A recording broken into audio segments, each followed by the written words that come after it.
También queremos darles la bienvenida a todos los que se registraron. Tenemos gente que nos visita de Ciudad de México, de Monterrey, de Paraguay inclusive. Nos da mucho gusto que estén con nosotros, de Nayarit, de Celaya, de Guanajuato, de Valle de Santiago, Juventino Rosas, Guanajuato. La verdad estamos muy agradecidos por la audiencia que tenemos y por la participación de todos ustedes.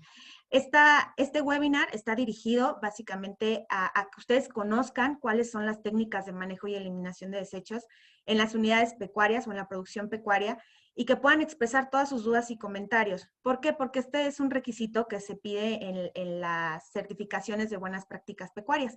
Entonces, queremos básicamente que ustedes se familiaricen con estos temas, que puedan aplicarlos a sus establecimientos y que puedan conocer y resolver todas sus dudas referente al tema.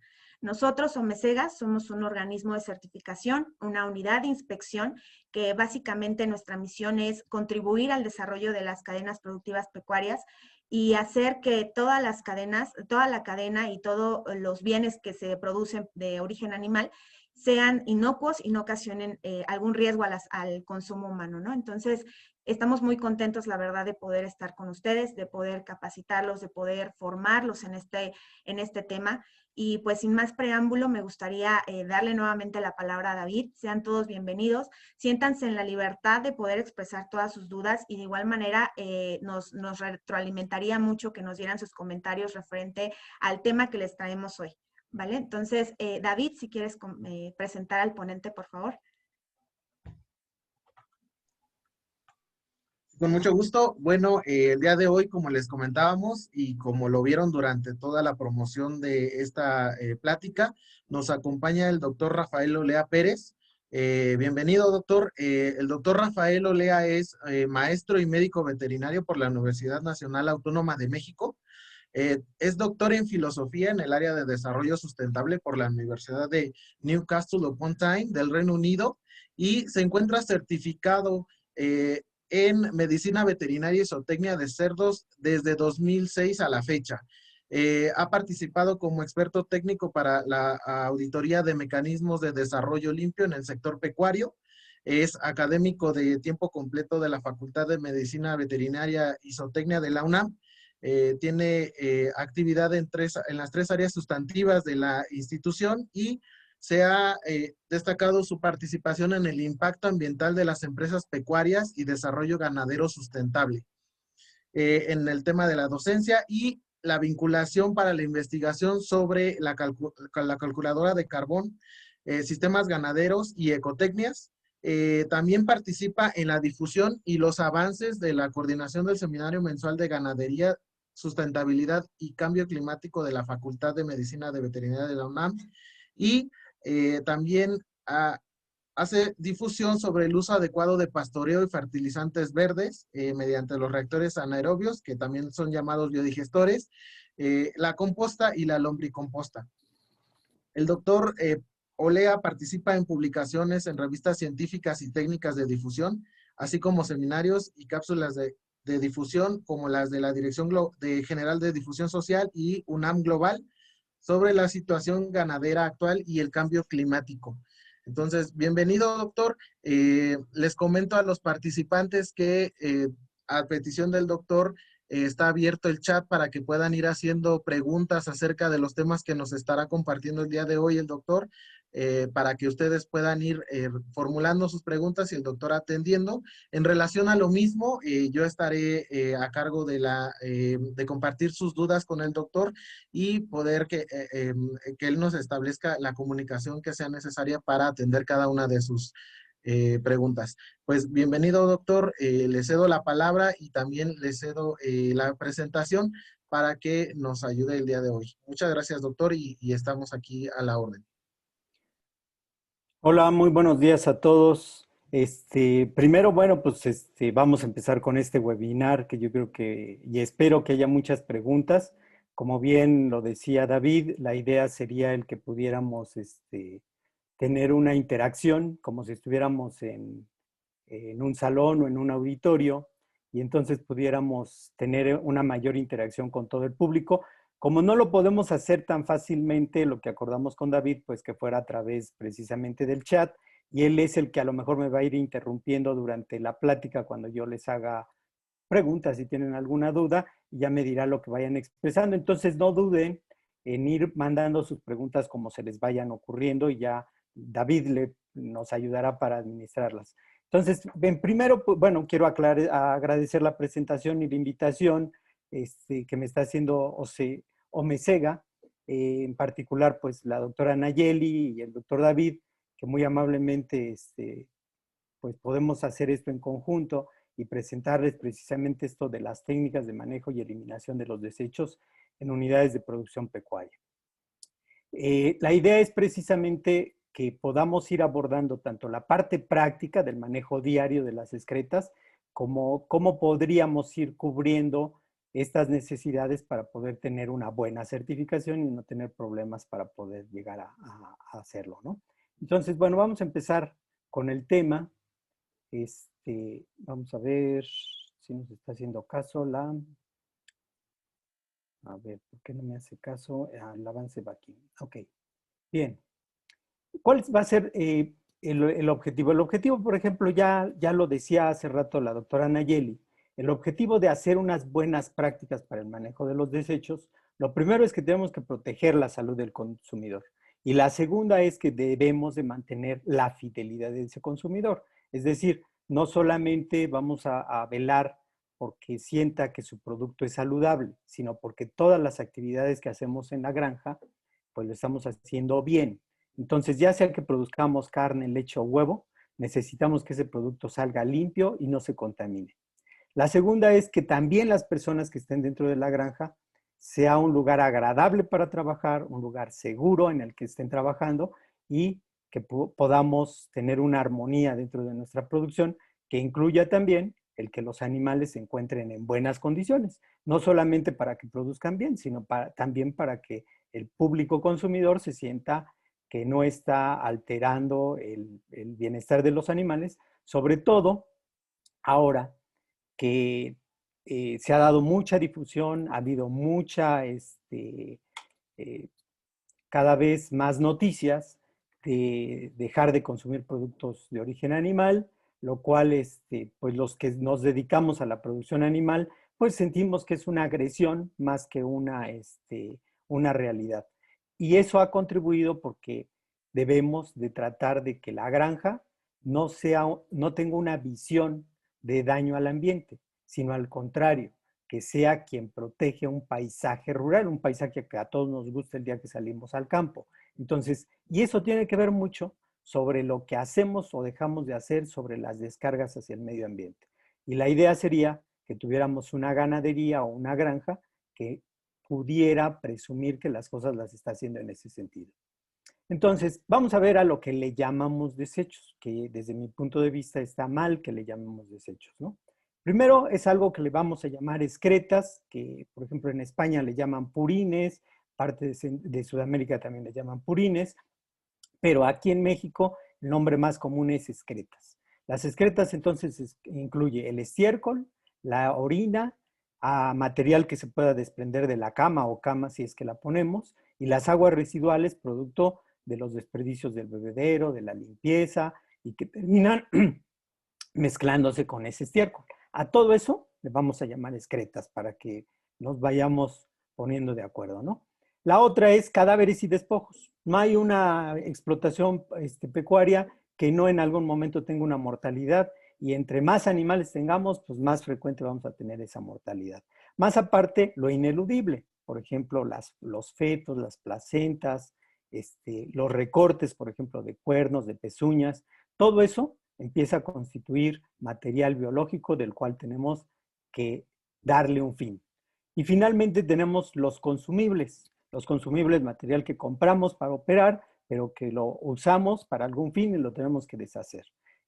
Tal vez más importante serían los punzocortantes como las agujas, las jeringas, los bisturís, ¿no? Materiales con materia orgánica, es decir, los utilizamos y después los tenemos que deshacernos de ellos, contaminados ya con la materia orgánica, puede ser sangre, secreciones, o simplemente la basura como cartón, empaques y demás que tenemos ahí. De todo eso nos tenemos que ir deshaciendo.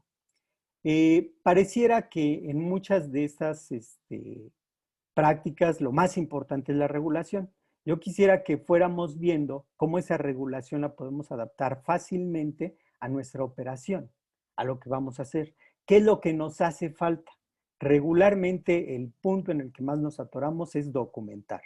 Tenemos que tratar de documentar todas nuestras prácticas y todo el manejo que le vamos haciendo a estos desechos o mal llamados desechos desde el principio al fin. Es decir, debemos de registrar, por ejemplo, si fuera un recipiente en donde tenemos contenido alguno de estos productos, la fecha en que se empezó a usar, la fecha en que se terminó de usar, quién es el responsable de estarlo manteniendo, en qué sitio está, por ejemplo, si está en la maternidad 1, maternidad 2, o está en la ordeña o en dónde lo tenemos, el destino final, si es un producto que va a salir de nuestra unidad de producción, pues un contrato de quién lo va a recibir y que realmente puede darle un buen seguimiento a esos descartes que estamos haciendo.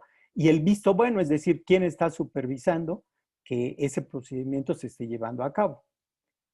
En algunas cosas, en esa documentación tendremos que poner hora, pero no en todos, no en todos los procesos, y lo vamos a ir viendo.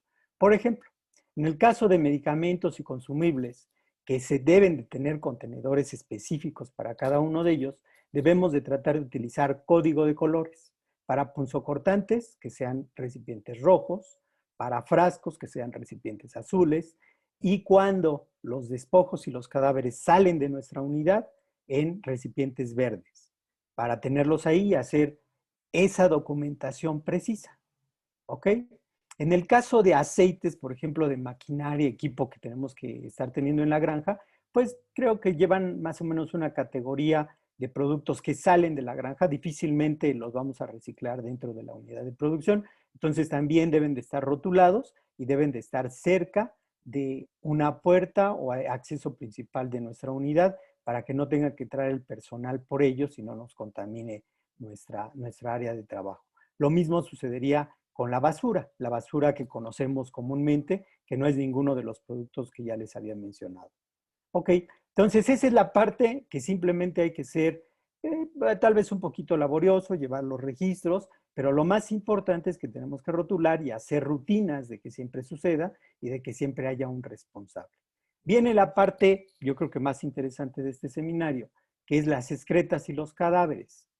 También lo tenemos que hacer, también tenemos que documentar, pero la documentación viene con las actividades que tenemos. Por ejemplo, tenemos que documentar cómo se está retirando las excretas de las unidades de producción.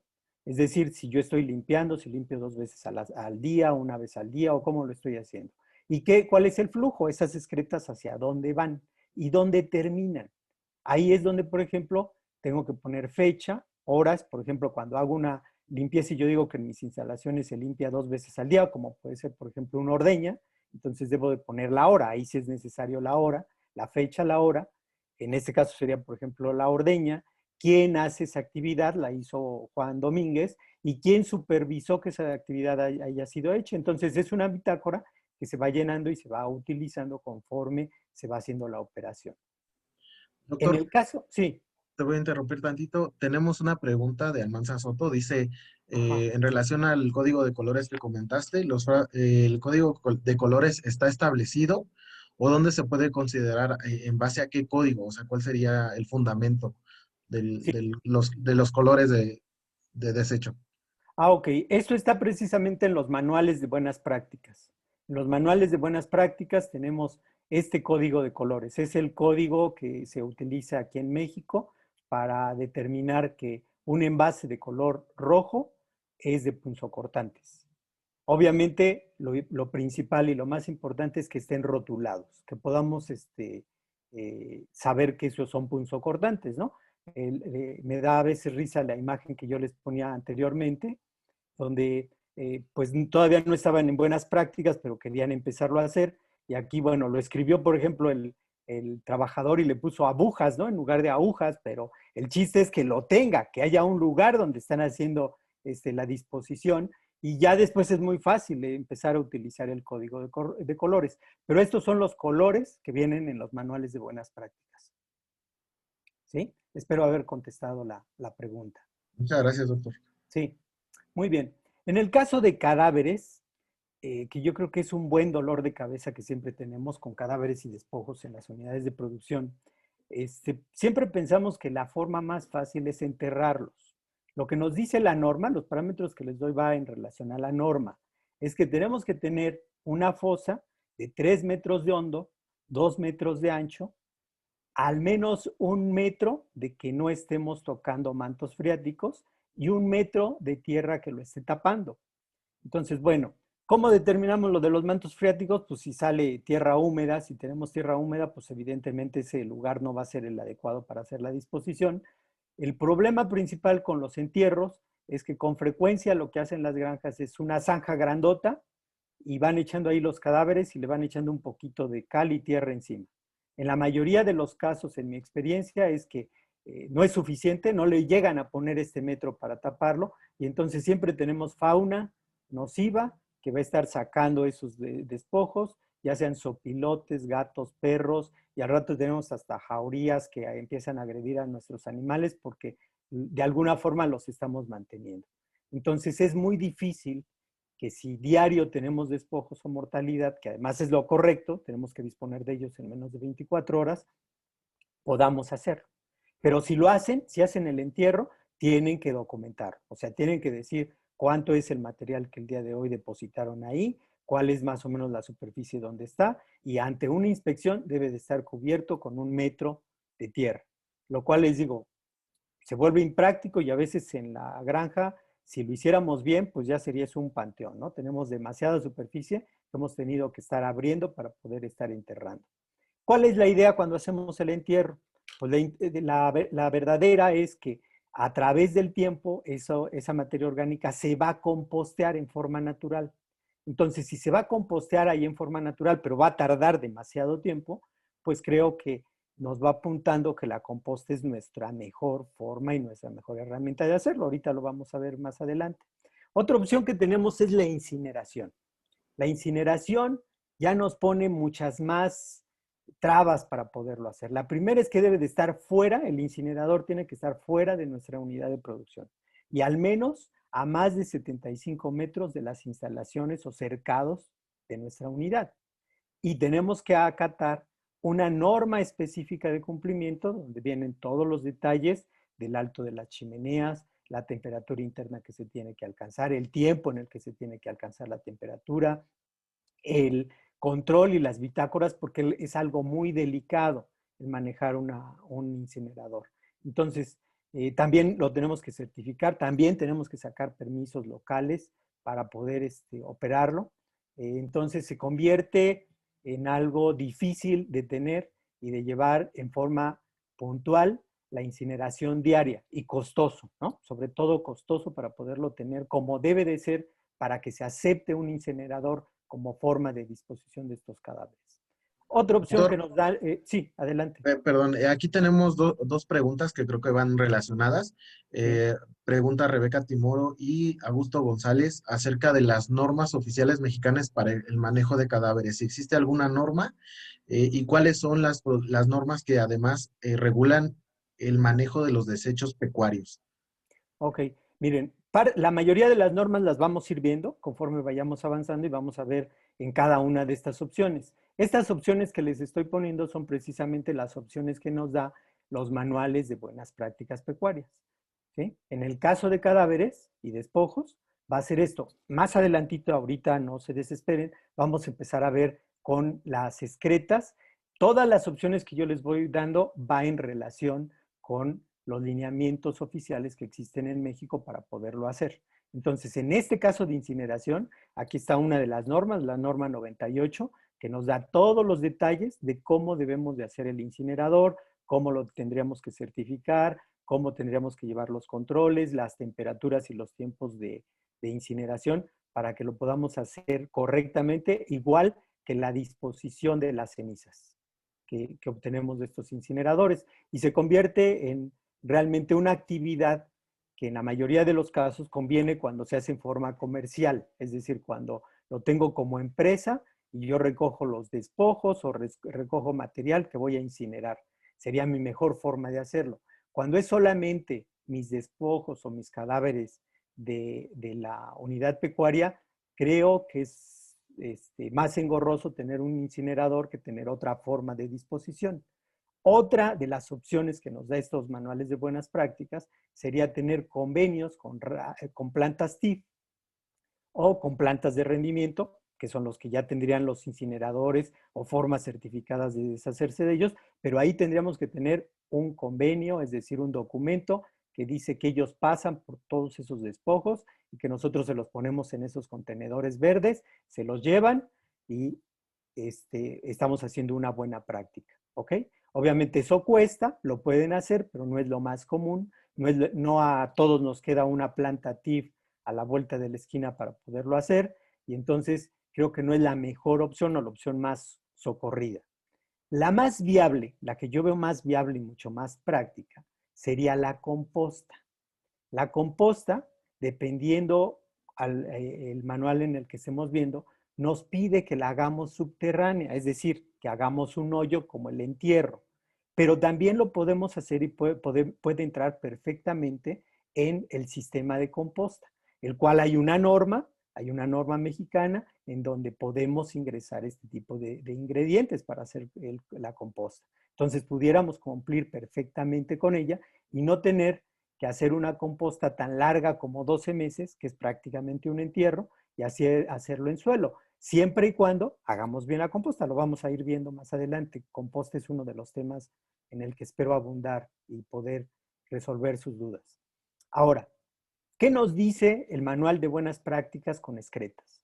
Pues con excretas empieza a ser bastante general, es decir, tenemos que nosotros buscar que las actividades que hagamos con las excretas puedan cumplir todos los lineamientos que les decía anteriormente, sobre todo no descargar y no contaminar, pero nos los dejan como productores a ver qué es lo que podemos hacer mientras cumplamos con esos lineamientos.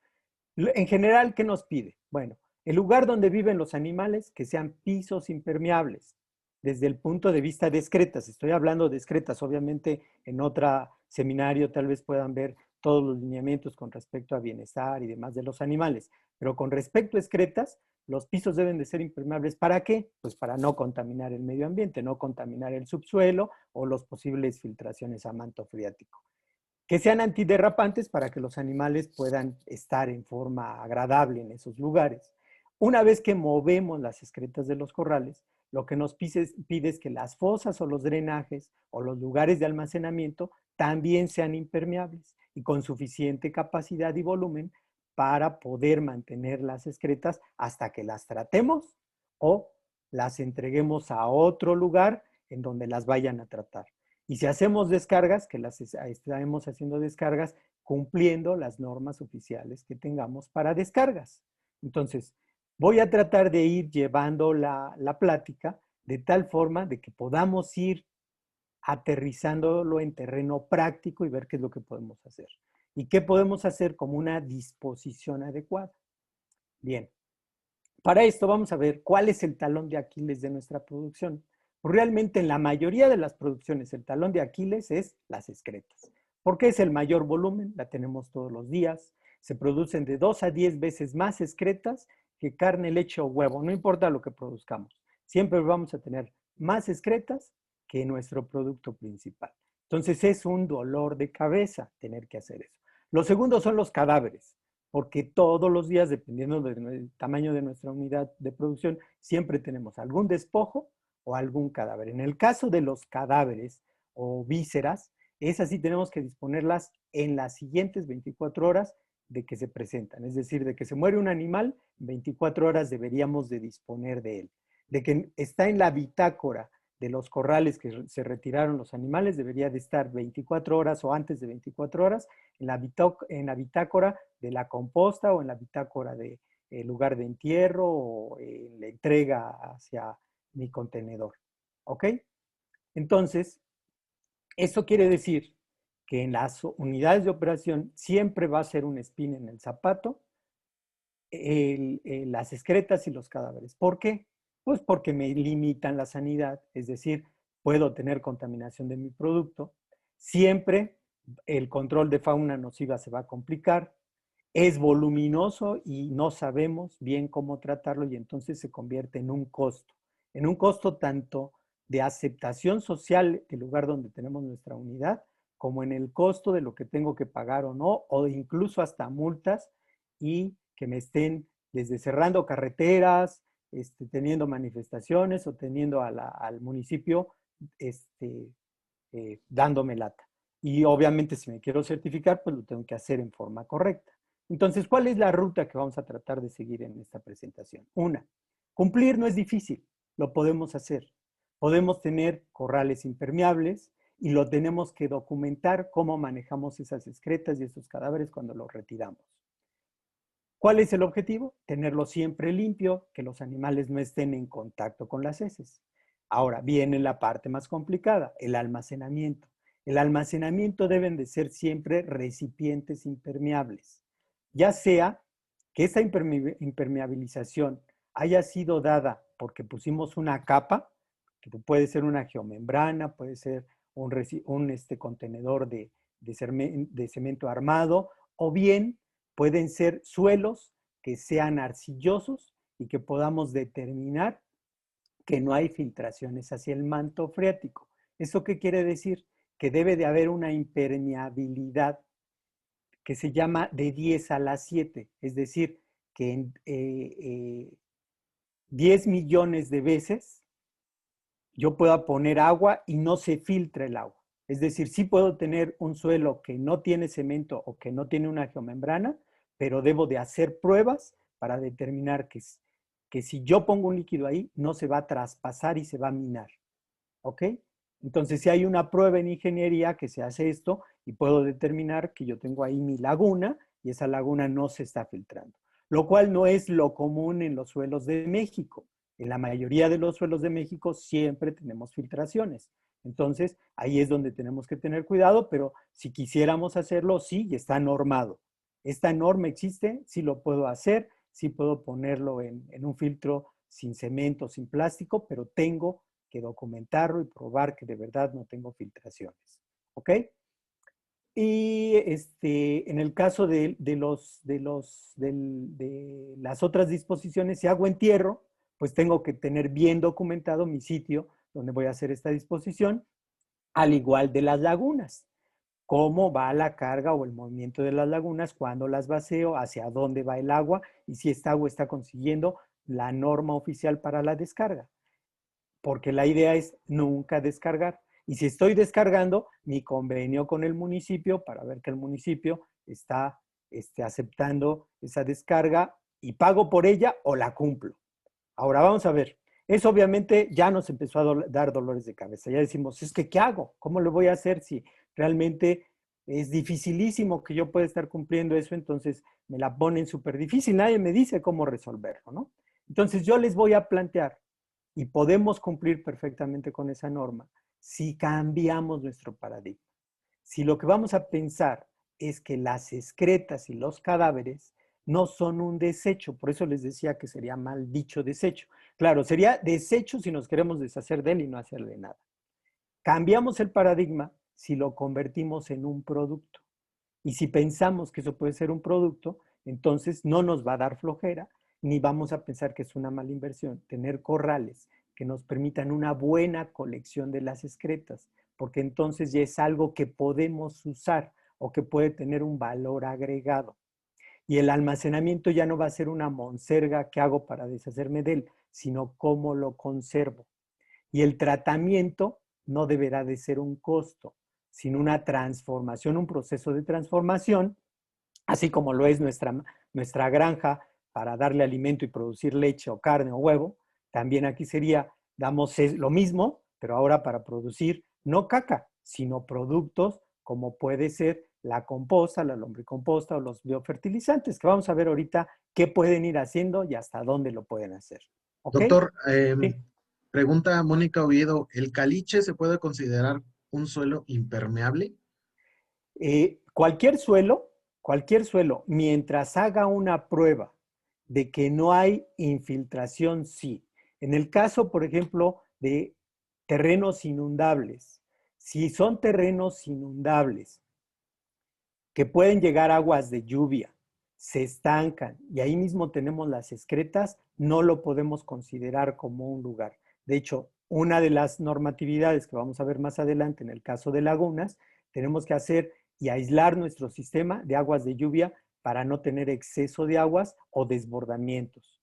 Entonces, cualquier superficie, mientras podamos probar, no nada más por el nombre o por la región en donde esté, tenemos que hacer una prueba y demostrar que no se está filtrando.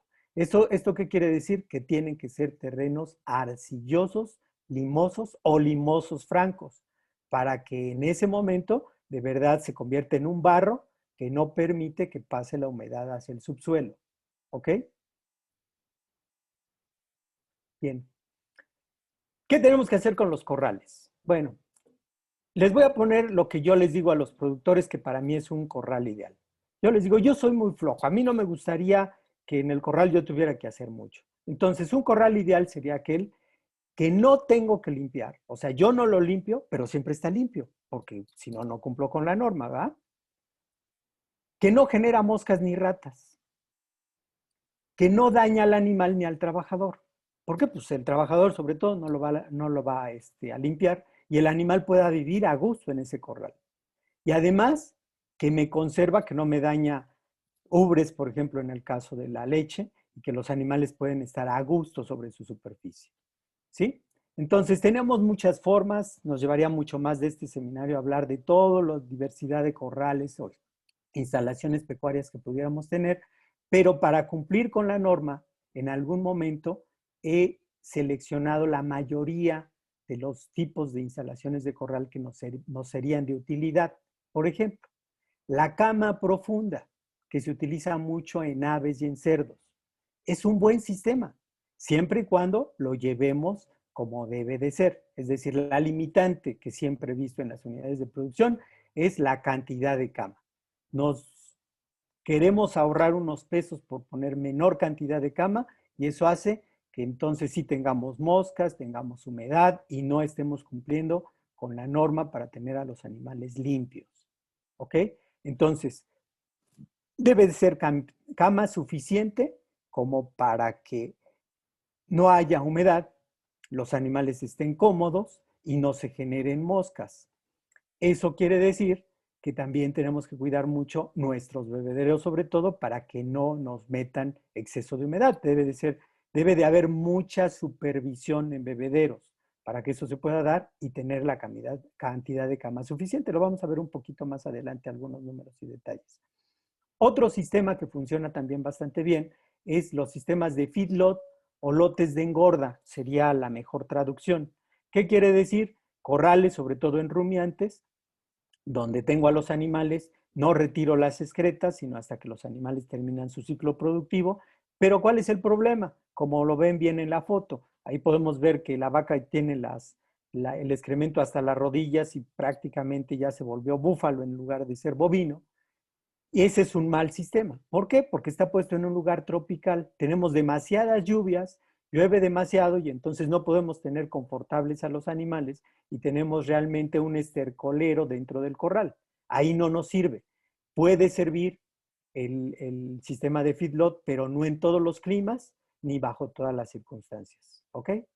La siguiente, que algo muy utilizado, el piso de rejilla.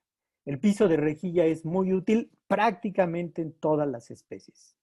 Tenemos incluso vacas de leche sobre piso de rejilla, no en México, pero sí muy común en Estados Unidos, en donde funciona muy bien, tenemos bastante limpio, está bastante seco, tenemos menos problemas de patas y no tenemos que estar limpiando ni tenemos moscas. La gran ventaja de un piso de rejilla es que no tenemos moscas y no tenemos, dependiendo del sistema que tengamos abajo para retirar las excretas, podemos anular o minimizar los olores. Influye mucho que hagamos abajo de ese piso de rejilla y puede ser para cualquier especie. Aquí lo importante que es, en lo que tienen que fijarse, es la abertura por donde caen las excretas. Si es demasiado grande para que caigan las excretas, mete la pata o la uña el animal y entonces tenemos problemas de patas. Si es demasiado pequeña, se empasta en la parte de arriba y entonces ya no funciona como drenaje. Cada amplitud de espacio depende de la especie, ¿ok? Para que tengamos el correcto dependiendo del tipo de animal que tenemos. El siguiente, que me gusta mucho, es el golpe de agua. El golpe de agua cada vez es más común, por ejemplo, en bovinos lecheros, para retirar las excretas, lo hago por un golpe de agua, como se ve en la imagen, en donde formo un arroyo que va limpiando todas las excretas. También sucede y se hace lo mismo en cerdos, nada más que aquí el golpe de agua es abajo del piso de rejilla, es para retirar las excretas. ¿Cuál es la clave aquí? La pendiente. No puedo tener una gran pendiente porque entonces se quedan muchas excretas y el agua agarra cursos. Tengo que tener una pendiente más o menos es del 0.1 al 0.3%, es una pendiente ligera, pero muy bien hecha, es decir, no me pueden dejar, el albañil no pudo haber dejado hoyos o depresiones y haya encharcamientos. Entonces aquí lo que tengo que tener es mucho cuidado en mis instalaciones en la pendiente. Y la otra es, debe de haber un rayado y no una cuadrícula. Uno de los grandes errores que he visto aquí es que este piso me lo cuadriculan y entonces matan la fuerza del agua y no se lleva nada. A fuerzas es un rayado longitudinal hacia donde queremos que corra la corriente. Bien, esos serían los sistemas que cumplirían con lo que yo les puse como requisito para las instalaciones. Y vamos entrando ahora sí de cómo vamos a cambiar de desecho a producto. ¿Cuál es la idea? Que sí tenemos que hacer una inversión, pero ya ahora nuestra inversión no está enfocada solamente a quitar la caca o a tener a los animales. La inversión está enfocada a conservar la materia orgánica. Eso quiere decir que fácilmente y sin problemas vamos a cubrir nuestros lineamientos de buenas prácticas pecuarias, que vamos a verlo como un elemento comercial y que eso nos dé un ingreso adicional a nuestra producción. Entonces lo tenemos que ver como un insumo, va a tener un costo, claro, en inversión, sobre todo inversión, pero debe de tener una utilidad y lo voy a tratar de conservar, no de deshacerme de él, sino de conservarlo para usarlo o venderlo. Vamos a ver qué fines pudiera tener si lo tratamos de aprovechar. Entonces, de talón de Aquiles, vamos a convertirlo en una piedra angular para aprovecharlo. ¿Ok? Entonces, ¿qué nos pide la regulación?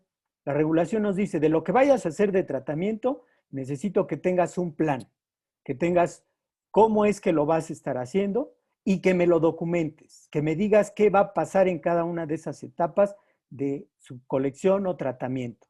Cómo lo vas a almacenar, cómo lo vas a tratar y cómo lo vas a disponer y que me demuestres que no estás teniendo fugas de ese material y que estás siendo responsable con ese manejo. Lo cual les digo, no sería problema si consideramos que ahora va a ser un insumo. Si es un insumo, pues lo vamos a cuidar, ¿no? Entonces, ¿qué vamos a tratar de tomar como piedra angular? ¿Qué me gustaría que les quedara en la cabeza? Uno, todo lo que son cadáveres y excretas es materia orgánica.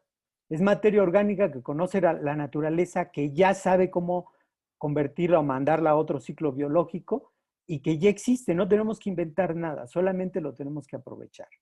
Entonces, si lo tomamos, que nuestras tecnologías sean para transformar materia orgánica, entonces nuestras ecotécnicas que vamos a tener, lo que vamos a tratar de implementar va a ser siempre en el sólidos composta y en los líquidos un digestor. Vamos a ir viendo ahorita qué necesitamos. Ahora, una de las cosas indispensables para mí en una unidad que ya es comercial, es decir, yo ya vivo de esa producción, es un separador de sólidos. ¿Por qué? Porque lo que voy a tratar es de tener la menor cantidad de aguas residuales y la mayor cantidad de sólidos. Entonces, entre más sólidos yo pueda regresar a mi composta, más fácil voy a poder cumplir con la norma. ¿Ok? ¿Cuál es el dilema en esto? Pues que algo a lo que no estaba acostumbrado, ahora voy a tener. Voy a tener nuevos productos, por lo tanto tengo que buscar cómo comercializar el compost, los lixiviados, cómo usar el nuevo gas que voy a generar y cómo voy a utilizar preferentemente como fertilizante los líquidos. ¿Ok? Entonces, ¿qué nos dice la regulación? En el caso, fíjense, esta es la parte más fácil. La parte más fácil, hay una regulación que es la norma 04 sobre biosólidos. Resulta que nosotros tenemos una situación preferencial en esto de los biosólidos. Uno, los biosólidos que producimos en la producción pecuaria no son biosólidos o residuos peligrosos. Al no ser residuos peligrosos, nosotros no tenemos una normatividad tan estricta que cumplir. Si vemos en la norma, tenemos una clasificación de estos sólidos o de estos biosólidos. A nosotros nos tocaría utilizar la clasificación B, es decir, cuando esos sólidos los vamos a utilizar para uso agrícola. Entonces, si yo soy una granja de pollos o una granja de cerdos que no tengo terreno agrícola, bueno, es como cuando yo empecé mi granja y no tenía quien me comprara los puercos. Necesito buscar compradores. En este caso, necesito buscar receptores de mis sólidos que se vayan a la agricultura. ¿Qué puedo hacer? Fíjense. Bueno, lo más seguro es que tal cual los sólidos no van a cumplir con esta normatividad. Es una normatividad bastante laxa. Quiere decir que nosotros necesitamos tener menos de 2 millones de coliformes fecales por gramo, lo cual es fácilmente cumplible. Debemos de tener menos de 300 salmonelas y menos de 35 huevecillos del mintos, que pueden ser coccidias, lo que sea, por gramo. Si nosotros cubrimos esto, si al sacar nuestros sólidos para uso agrícola lo cubrimos, estamos del otro lado. Y ni siquiera tendríamos que llegar a composta. Ahora, ¿qué necesitamos para cumplirlo? Pues hacer un semicomposteo, es decir, hacer un manejo de estos sólidos para poder deshidratarlos, bajar la carga microbiana y poder llegar a cumplir esta norma. Entonces, si nosotros lo podemos cumplir, adelante. ¿Qué tenemos que hacer? Uno, ya quedamos que no se consideran como residuos peligrosos. Tenemos que mandar una muestra de estos sólidos ya manejados al laboratorio cada 3 o 6 meses, dependiendo cuando lo disponemos. Es decir, si yo voy a estar haciendo descargas o se lo voy a estar pasando al agricultor cuando vienen los ciclos agrícolas, pues es precisamente cada 6 meses. Si yo lo voy a estar haciendo para un terreno propio, por ejemplo, agrícola, y hago cultivos más cortos y tengo riego, pues lo hago cada 3 meses y necesito mandar una prueba al laboratorio y ver que de verdad lo cumplo. La otra es que tienen que ir al municipio y hacer su declaración de que sus residuos no son peligrosos y no tienen que hacer las pruebas de todos los metales pesados que se requieren. Y la siguiente, que es parte de lo que me preguntaban antes, es que deben ir forzosamente a suelos agrícolas que no sean inundables, que tengan un pH superior a 5, para que de verdad esta materia se integre. Entonces, por eso les decía, entre más sólidos tengamos y entre menos líquidos tengamos, lo ideal son los sólidos. Es muy fácil que los podamos utilizar, ¿ok? Y la otra es que no violente la Ley Federal de Sanidad Vegetal o de Sanidad Animal. ¿Qué quiere decir esto? Por ejemplo, pues puede ser que tenga yo una pollinaza que digo, bueno, pues puede cumplir perfectamente, la voy a mandar al campo. Sí, pero si la región en donde estás tiene, por ejemplo, restricciones de movimiento por influenza, estás violentando sanidad animal y entonces vas a tener que hacer una disposición local o vas a tener que hacerle un tratamiento adicional y no lo vas a poder disponer. Pero si estoy, por ejemplo, en Chihuahua y no tengo ninguna otra granja y tengo terreno agrícola, pues no violento esta ley y fácilmente puedo disponer de esos sólidos y puedo ser certificado sin mayor problema.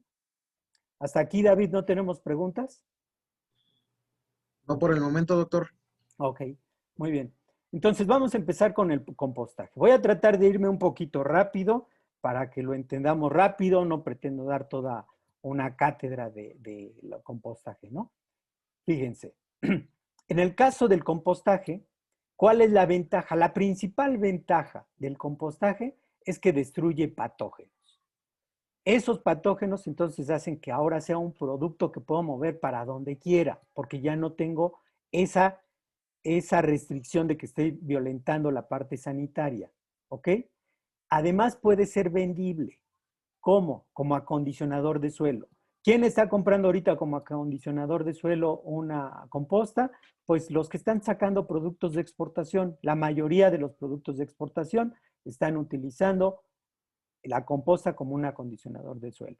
La otra puede ser un producto estéril. Ustedes saben que los invernaderos son tan estrictos en las prácticas sanitarias como una producción donde estamos evitando la entrada de enfermedades. Entonces, la composta lo cumple. Podemos tener hasta hidroponía para poder utilizar la composta. O podemos utilizar en el manejo interno de excretas. Es decir, la composta bien manejada, madurada y deshidratada, la puedo utilizar como cama y tener este sistema de cama profunda que les presentaba al principio. Entonces, ¿la puedo reutilizar con confianza? Sí. Si la hice bien, sí. No tengo mayor problema de poderla utilizar como cama dentro de mi instalación. ¿Ok? ¿Qué inconvenientes tiene? Pues que sí le voy a tener que invertir, sobre todo maquinaria o mano de obra. Yo prefiero maquinaria que mano de obra. Va a aumentar mi espacio dentro de mi unidad. Necesito más espacio para poder acondicionarlo y llevarlo a tener una buena maduración de composta. Olores depende de qué tan bien haga esta composta o no. En forma regular solamente en la primera fase, la primera preparación es donde tengo olores, después ya no debería de tener. La otra es, si estoy en un lugar donde llueve mucho, pues voy a tener que invertir más en lugares techados. ¿Sí? La otra, que es donde se atora la mayoría, es que no saben cómo venderlo. Yo creo que si cambiamos nuestra mentalidad y así como en algún momento no sabía cómo vender la leche, el huevo o la carne y lo conseguí, pues seguramente puedo abrir un mercado para poderlo vender. La otra, que es ineludible, es que necesito insumos para poder tener una buena composta, no solo las excretas. Y la otra es que nuestra composta en general bien hecha, con una buena temperatura, no es un fertilizante, es un acondicionador y si lo quiero utilizar como fertilizante, lo debo de enriquecer. Entonces no nos confundamos, sí tiene un grado de fertilización, pero no como para darle todos los nutrientes que requiere un cultivo. Ahora, ¿cómo se hace la composta? Tenemos ingredientes, actividades y productos. Debemos de ponerlo siempre, siempre, siempre para cumplir con nuestra norma en una superficie impermeable, donde podamos colectar todos los escurrimientos y evitar que se moje con la lluvia. ¿Ok? Tenemos las excretas, que es lo que queremos tratar, es lo principal. Luego tenemos que tener siempre una fuente de carbón. ¿Por qué?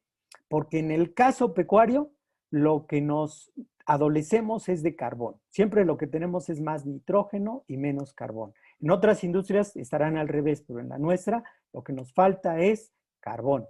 Y la otra necesitamos meter un elemento que le dé estructura para que entonces tenga porosidad y entonces eso haga que siempre haya oxígeno y se realice en forma correcta la composta.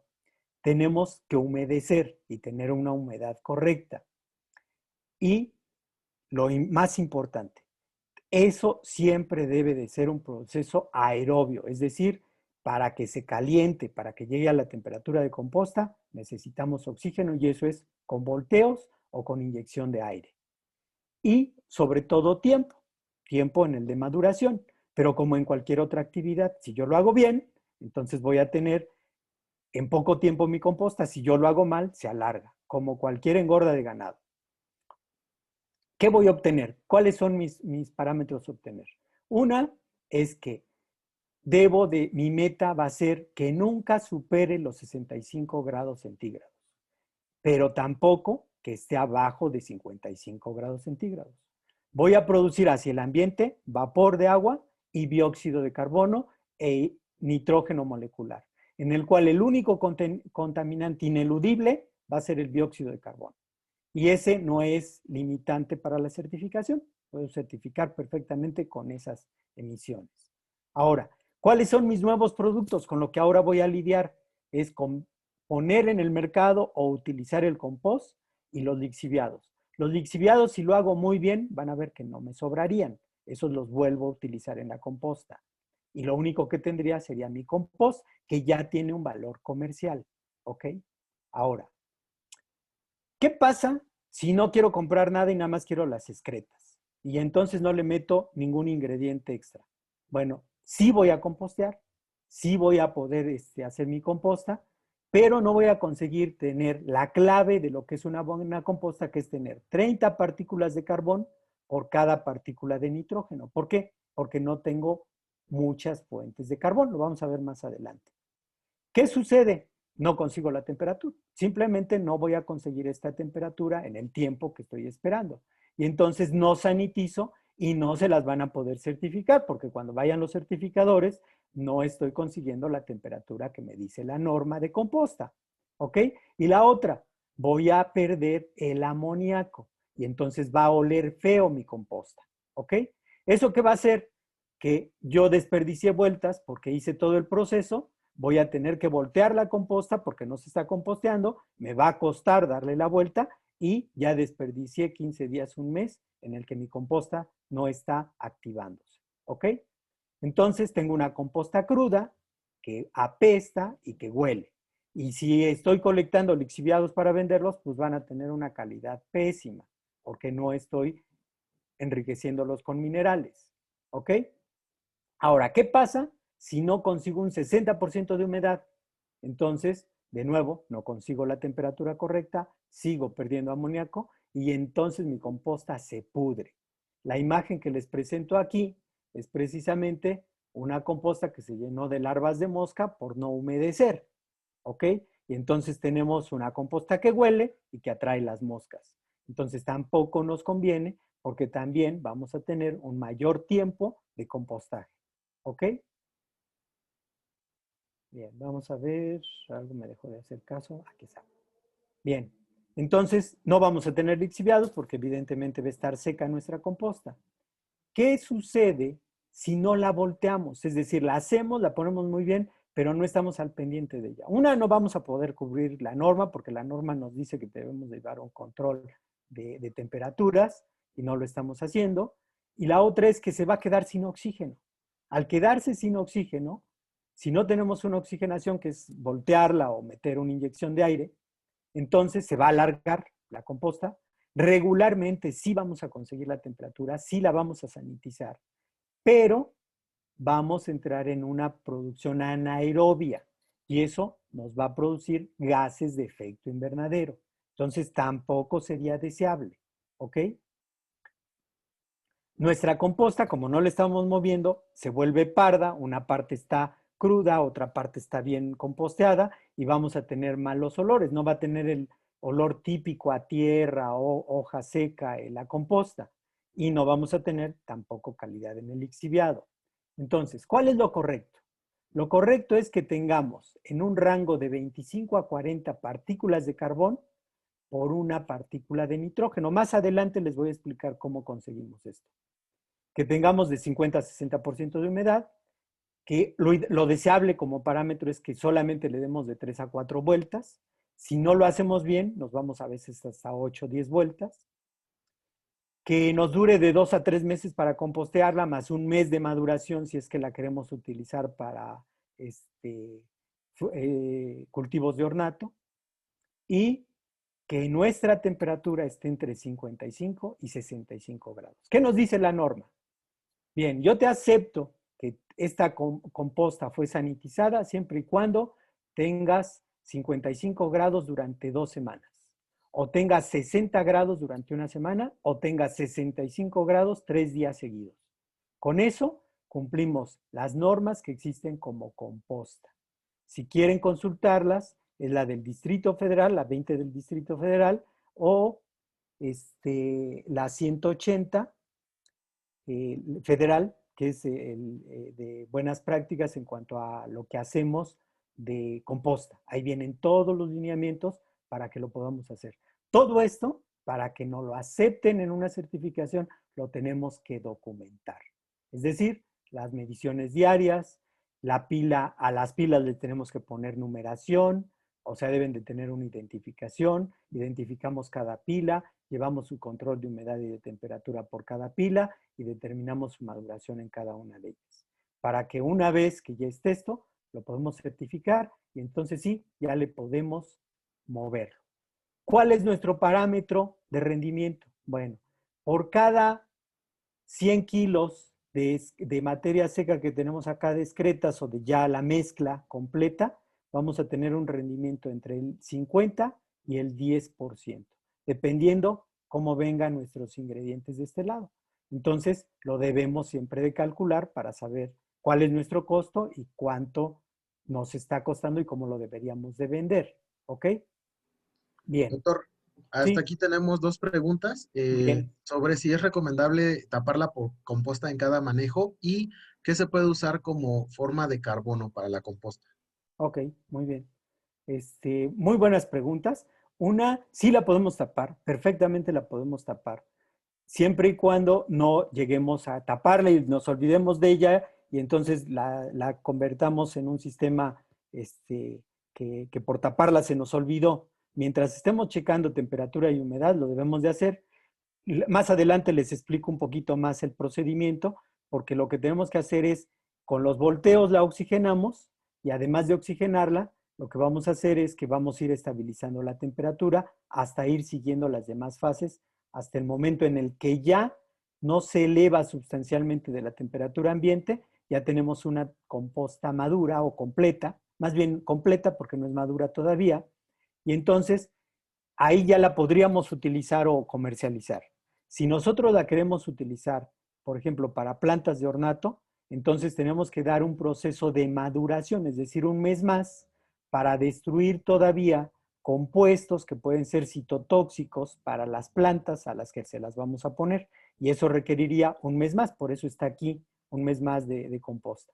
Ahora, nuestra fuente de carbono, les voy a hacer un ejercicio al final de la presentación de cómo hago mis ejercicios para determinar cuánto necesito de carbono. Y es hacer prácticamente una dieta. Tengo que hacer una dieta, nada más que ahora para la composta. Así como hago las dietas para los animales, hago las dietas para los animales, para la composta. En este caso, tiene que ver mucho mi costo de los insumos, qué van a conseguir y a qué costo, para que si yo voy a vender mi composta, esto sea un negocio y no sea solo tirarle dinero. Esa segunda parte la dejo un poquito al final donde vamos a ver estas fuentes. Si les parece, Doctor, ¿sí? ¿Está bien? nada más para contestar otra pregunta que ha surgido. Sí. Comenta que la humedad, ¿cómo se mide? Supongo que en estos ejercicios nos vas a presentar alguna información al respecto. Muy bien, pero la podemos contestar ahorita. Es facilísimo.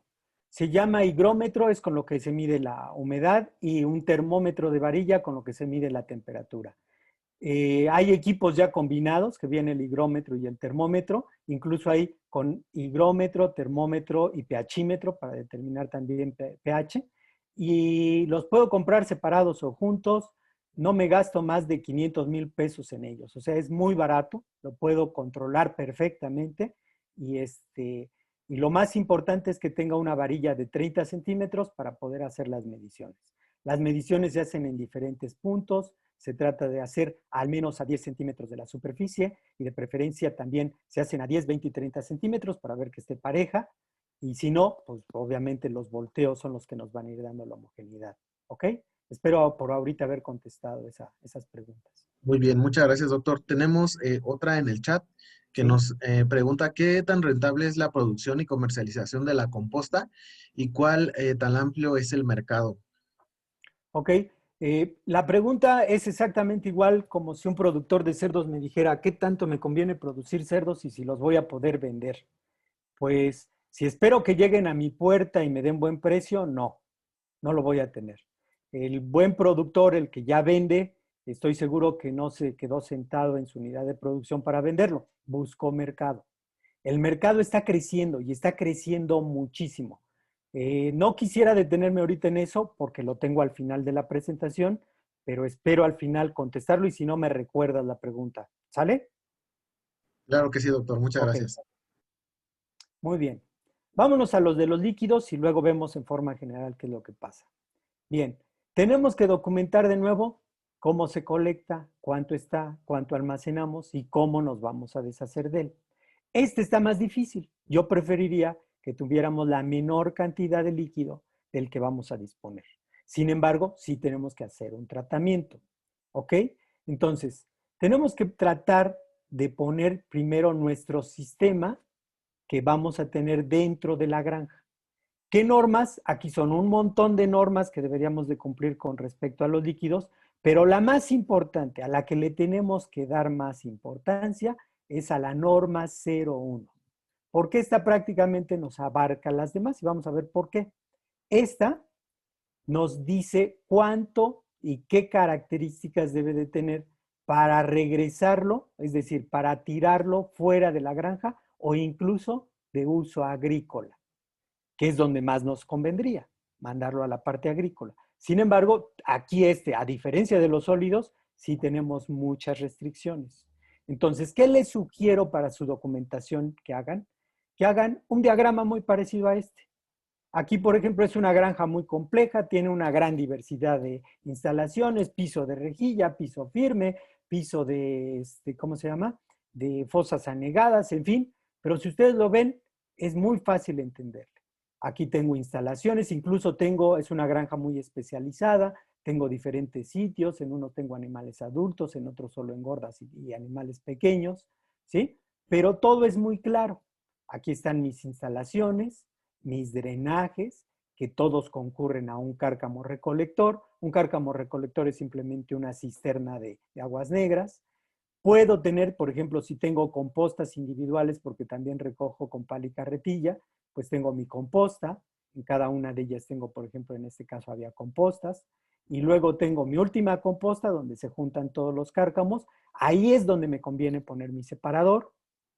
Pongo mi separador de sólidos, saco más sólidos y dejo solo agua, la menor cantidad de sólidos que venga a mi biodigestor, y después de mi biodigestor, a fuerza, necesito una laguna de maduración de esas aguas residuales, ¿ok? O una laguna de almacenamiento, si es que puedo cumplir mi norma y utilizarla para riego. Vamos a ir viendo. Pero hagan un esquema, siempre hagan un esquema que sea muy fácil, donde entonces, ¿cuáles son mis puntos de documentación? Pues, por ejemplo, dependiendo del tipo de corrales, si tengo pisos de piso firme y tengo que limpiar con pala y carretilla, pues tengo que tener un control aquí. Pero si tengo otro de piso de rejilla donde no hago nada, pues mi documentación viene en el cárcamo y en la composta. Entonces puedo ir reduciendo la cantidad de controles que debo de tener y quitarme esta parte burocrática si establezco bien mis puntos donde debo de hacer los tratamientos y se lo facilito al certificador. ¿Ok? Bien. Como ya hablamos de los corrales, vamos a hablar ahora del biodigestor. El biodigestor es una herramienta súper flexible.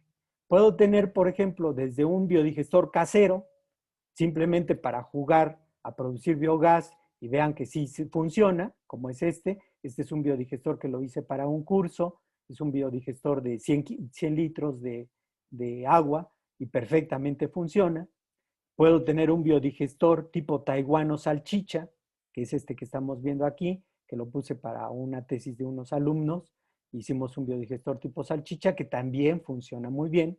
O puedo tener biodigestores industriales enormes que voy a hacer.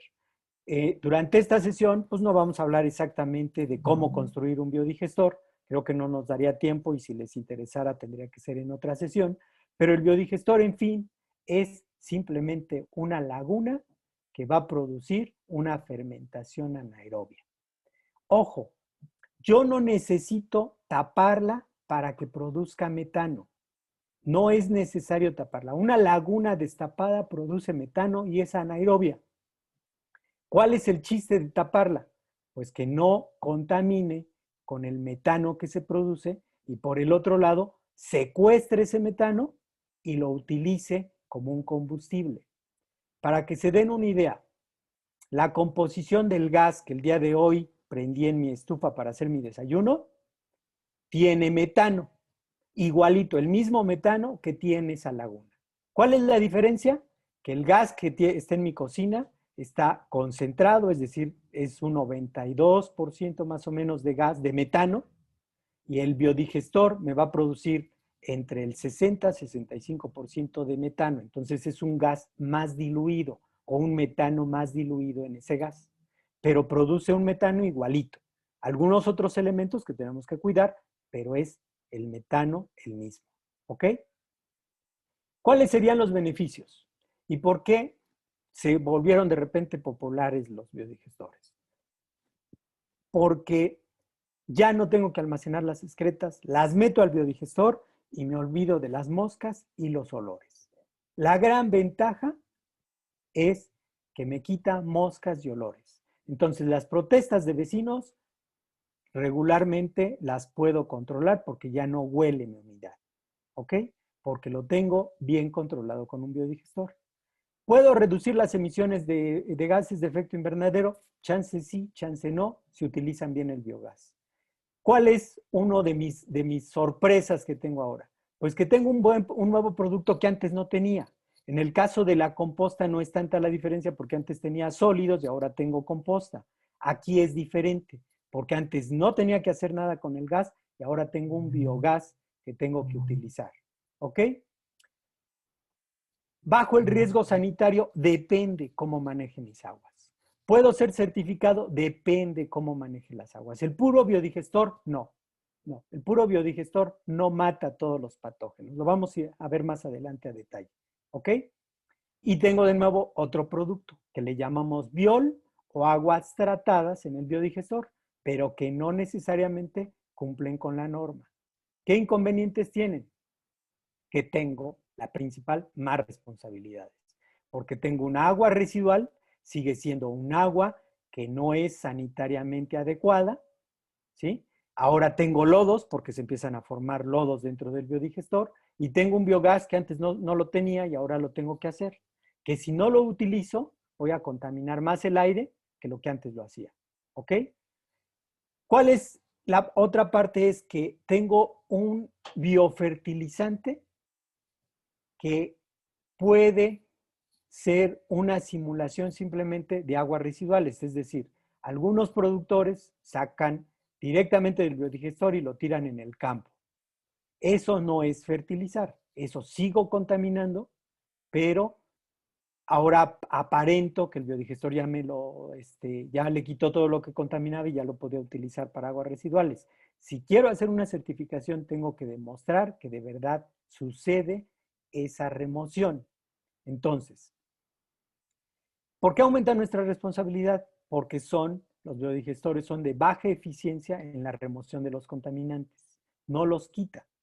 No es, a diferencia de la composta que aumentaba la temperatura y me lo sanitiza, el biodigestor nunca produce calor. La temperatura que va a estar va a ser la que le dé el medio ambiente. Nunca el biodigestor se va a calentar por sí solo, a menos que ponga tecnología para calentarlo. Pero la gran mayoría, los tipo Taiwán y la gran mayoría de los otros biodigestores son de primera generación, es decir, los más viejitos, que dependen de la temperatura ambiental. ¿Ok? Entonces pueden llegar a contaminar demasiado si no lo manejo bien. Ahora, para que tengan una idea de cálculos, nada más, les doy algunos elementos. Por ejemplo, en una granja de ciclo completo, lo que más siempre sabemos es la cantidad de vientres que tenemos. Entonces, por cada vientre que tengamos, imagínense una granja de 100 vientres, por cada vientre que tengo muchos puerquitos y regularmente estoy finalizando diariamente y produzco por cada vientre de 6 a 8 kilogramos de peso vivo, es decir, de cerdo finalizado. Y al mismo tiempo produzco 1.3 metros cúbicos de biogás. Esto 1.3 metros cúbicos de biogás, equivale más o menos a 2 kilos de biogás si lo midiéramos como les llega a ustedes en su cilindro, en su casa. Si ya es puro metano, estamos hablando más o menos de 2 metros, no, sí, más o menos de como 1,3 kg de gas doméstico, ¿ok? Equivalente a 1,3 kg. Si tengo 100 vientres, es como si tuviera 4 cilindros de gas de esos que trae el camión de gas que estoy produciendo diariamente.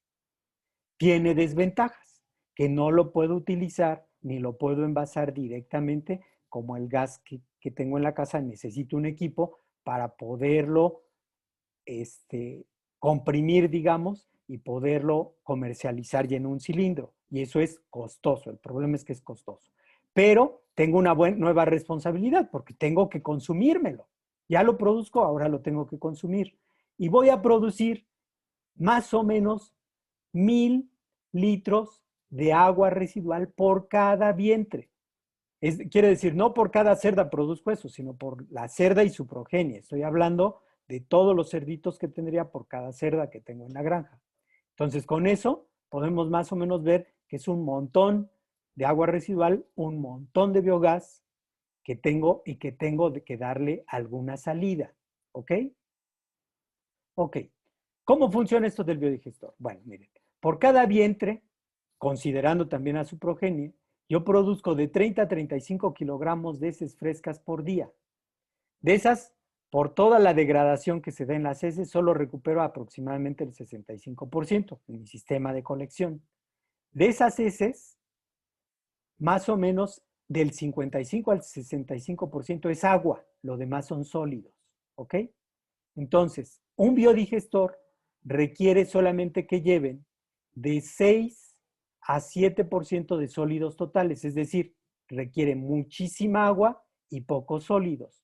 Por eso les decía, si pongo un separador de sólidos y mando los sólidos a la composta, ya me queda un líquido perfecto. Pero si no, ¿qué hacen las granjas? Pues me lo hacen al revés. Me ponen sólidos encostrados, totalmente deshidratados, y ahora gástale en agua para resuspenderlo y meterlo al biodigestor. Entonces, aumento mi consumo de agua. Por eso lo están haciendo al revés. Entonces, necesito ponerlo en forma correcta antes de meterlo al biodigestor. Aquí tengo un establo, aquí tengo una granja de cerdos, ambos no usaban tanta agua y ahora que tienen biodigestor tienen que usar más agua. Tengo que tener un desarenador para que no le entre mucha materia que se ensolve en el biodigestor y de preferencia lo mejor es que tengo un separador de sólidos para que entonces meta en forma correcta mi biodigestor y esto se vaya a la composta. Luego ya hablamos del biodigestor, puede ser chiquito, grandote, la mayoría hay muy buenas empresas que nos los están construyendo si requiero algo mayor, ¿ok? Ahora el biogás. El biogás a fuerzori, necesito tener un filtro que le quite los sulfatos. ¿Por qué? Porque si no, se va a corroer y se va a dañar muy rápido mi equipo para quemarlo. ¿Qué debo de tener? Bueno, o una alta inversión para quemarlo y producir electricidad, que lo cual no les recomiendo, porque seguimos nuestro mercado, se los tengo que resumir muy rápido, pero el mercado nacional no nos está comprando suficiente energía. Las empresas o los establos, sobre todo, empresas porcinas que han puesto sus motogeneradores, le entregan energía a CFE y después la recuperan. La verdad es que tratando el 30% de sus excretas, producen la suficiente energía para estar en tablas con CFE. ¿Ok? Entonces, tampoco me va a solucionar el total del gas que produzco. ¿Qué ha funcionado mejor? Pues tener fuentes de calentamiento, de iluminación directas del biogás. Entonces, lo que funciona y que se hace, por ejemplo, muy común en Cuba, que es alguien que tiene que aprovechar todo lo que produce porque no, está bloqueado, no puede tener mucha actividad comercial, son esas lámparas que seguramente ustedes conocen, los carritos de hot dogs que funcionan con gas, que son unas lámparas fluorescentes a base de gas. Entonces el carrito de hot dogs puede andar por todos lados con luz. Es a base de gas. Bueno, esas mismas lámparas que tienen una membranita aquí, una tela, que es la que se pone y es la que se vuelve incandescente, sería una muy buena forma de iluminación y consume gas. Y la otra es tener sistemas de calentamiento en granjas de pollos y en granjas de cerdos las creadoras, en establos el agua o los boilers para calentar el agua de la limpieza de la línea de ordeña y los tanques de enfriamiento. Para eso pudiera servirnos. Pero sigo teniendo un exceso de gas. O sea, el problema es que sigo teniendo gas. ¿Lo puedo compactar y embotellar? Sí, pero es cara la tecnología, requiere mucha operación, es muy especializada, necesito técnicos e inversión. Entonces, para mi sola granja, regularmente no funciona. Para complejos pecuarios, sí. Para grandes empresas, sí, pero no para granjas medianas y pequeñas. ¿Ok? Por eso ni le entro a esa parte, ya pudiéramos hacer otro taller si les interesa el tema. Ahora, déjenme ver el agua que sale del biodigestor. cumple con la norma, ya la puedo tirar, vamos a ver qué sucede. Miren, aquí está precisamente la norma 01, que es la que tengo que cumplir. Aquí están los parámetros que me permite tener para riego agrícola y los parámetros en las que encuentro yo agua limpia. ¿Ok? Esto es agua limpia, esto es lo que yo podría tener como parámetros de descarga para uso agrícola. Vamos a ver qué pasa con las aguas residuales, nada más para que tengan una idea. Si yo tomo aguas residuales domésticas de un área rural o aguas residuales domésticas de aguas tratadas, pero de aguas residuales tratadas, es decir, de uso humano, estos son los parámetros que consigo. Vean, si no la trato, no alcanzo el DQO, que es la demanda química de oxígeno, es decir, qué tanta materia orgánica trae. ¿Ok? No lo consigo. Y la mayoría de los parámetros no lo consigo. Sólidos suspendidos totales no lo consigo. Y nitrógeno no lo consigo a menos que la trate. Si la trato, ya la pudiera usar para uso agrícola. Ahora, ¿qué pasa con mi biodigestor? Si considero el agua que viene de la granja, el agua sin que entre al biodigestor, que viene de la granja, pero estoy súper lejos de poderla utilizar. Vean, mis parámetros son estratosféricos.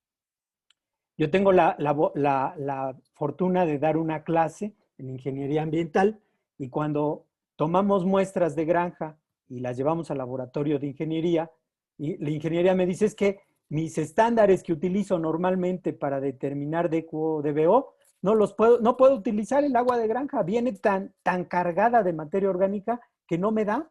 Tengo que hacer diluciones y diluciones para hacer las pruebas porque no me da.